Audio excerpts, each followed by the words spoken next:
എന്തായാലും ഞാൻ ബാലൻ സേട്ടനെ വിളിക്കാൻ തീരുമാനിച്ചു. രാഘവൻ സേട്ടാ, ബാലൻ സേട്ടോണ്ട് ഇവിടെ വരെ കൊണ്ട് വരാൻ പറയൂ. അച്ഛനെ ധിക്കരിച്ച മകൾക്ക് ഇവിടെ നിൽക്കാൻ യോഗ്യതയില്ല. കടക്ക് പുറത്ത്. ഇത് ഞാൻ എവിടെയോ കേട്ടിട്ടുണ്ടല്ലോ. എന്നാൽ പോകത്ത്.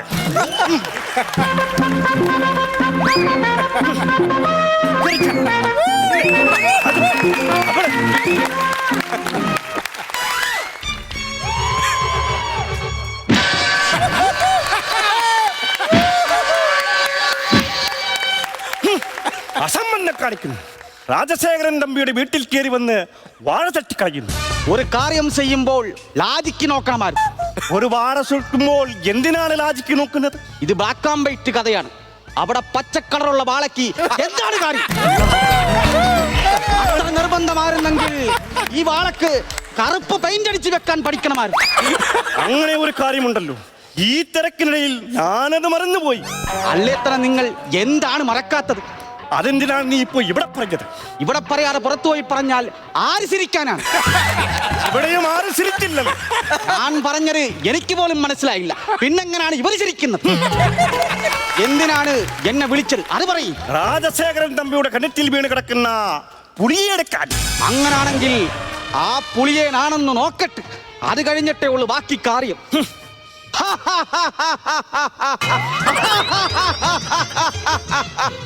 കിണറ്റിൽ നോക്കി ചിരിക്കാൻ അതിൽ ഫലമല്ലല്ലോ കിടക്കുന്നത്, പുളിയല്ലേ? അതല്ല, ഇപ്പൊ എങ്ങനെ ഇരിക്കുന്നു? അങ്ങനെ ചോദിച്ചാൽ ദാ ഇങ്ങനെ ഇരിക്കുന്നു. രാവിലെ കട്ടൻ പിടിയും വലിച്ച് കാട്ടിക്കേറി എങ്ങനെ ഇരിക്കുന്നു എന്നല്ല ഞാൻ ചോദിച്ചത്. വീട്ടിൽ കയറി വന്ന് അശ്ലീലം പറയുന്നു. കാട്ടിക്കേറി അശ്ലീലം കാണിക്കാം. ഞാൻ പറയുന്നതാണ് കുഴപ്പം. അശ്ലീലത്തെ പിടിച്ച് കളിക്കാതെ വന്ന കാര്യം പറയും. വന്ന കാര്യം ഞാൻ ചെയ്യണമെങ്കിൽ ഒരു കാര്യം ഞാൻ പറയാം. എനിക്കൊരു കണ്ടീഷൻ ഉണ്ട്. ഈ തലയിൽ ഇനി എവിടെ കശട്ടി വരാനാണ്? രാജശേഖരൻ മുതലാളി, ഇങ്ങനെ മകൾ തങ്കത്തെ എനിക്ക് വിവാഹം കെട്ടിച്ചു തന്നാൽ ഈ പുളിയെ എടുത്ത് ഞാൻ പുറത്തിടും. വേട്ടക്കാരാ? എന്താണ്? രാജശേഖരൻ തമ്പിയുടെ മുഖത്ത് നോക്കി ഇങ്ങനെ പറയാൻ എങ്ങനെ ധൈര്യം വന്നു? മുഖത്ത് നോക്കി പറയാൻ ധൈര്യമല്ല വേണ്ടത്, നാക്കാണ്. അതെനിക്കുണ്ട്. ഈ നാക്കെന്താണ് സുമന്നിരിക്കുന്നത്? ഇങ്ങോട്ട് വരുന്ന വഴിക്ക് ഒരു കളർ മിഠായി മേടിച്ച് തിന്നു. അപ്പൊ നിനക്കും ലോജിക്കില്ല. കളർ മിഠായി അല്ല, കറുപ്പ് മിഠായി വാങ്ങിച്ച് തിന്നണമായിരുന്നു. കറുപ്പ് മിഠായി. അത് ശരിയാണല്ലോ. ആ കാര്യം ഞാനും മറന്നുപോയി. അപ്പൊ നീ ഇവിടെ വന്നത് വെറുതെയല്ല. രാജശേഖരൻ തമ്പിയെ കളിക്കവിള. കളിക്കബള തിരുവനന്തപുരത്ത് അപ്പുറത്ത്. അതല്ല, ഞാനും മറന്നുപോയെന്നാണ് പറഞ്ഞത്. വന്ന കാര്യം മറന്നു പോകാതെ പുളിയെടുക്കാൻ നോക്കി. പുളിയനാണ് എടുക്കാം മുതലാളി. പക്ഷേ നിങ്ങളുടെ മകൾ തങ്കത്തെ എനിക്ക് വിവാഹം കെട്ടിച്ച് തരേണ്ടി വരും. എന്ത് പറയുന്നു? അങ്ങനെയെങ്കിൽ ഞാനൊരു കാര്യം ചോദിക്കട്ടെ. ചോദിക്കും. രാവിലെ നീ എന്ത് കടിച്ചു? രാവിലെ ഞാൻ ചക്കക്കുരു പുഴുങ്ങി കളിച്ചു. ഉച്ചക്ക് നീ എന്ത് കടിച്ചു? ഉച്ചക്ക് ഞാൻ ചക്ക പുഴുക്ക് കഴിച്ചു. വൈകിട്ട് നീ എന്ത് കടിക്കും? മിച്ചമുള്ള ചക്കക്കുരു അടുപ്പിലിട്ട് സുട്ട് കഴിക്കും. ഇതിലും ഭേദം നീ ഒരു പ്ലാവ് പിടിക്കുന്നതായിരുന്നു. മുതലാളി, 3 നേരം ചക്കപ്പുടുക്ക് കടിച്ചിട്ട് കിടക്കുന്ന ഇവൻ എവിടെ കിടക്കുന്നു? പുട്ടും പടവും കടിക്കുന്ന ഞാൻ എവിടെ കിടക്കുന്നു?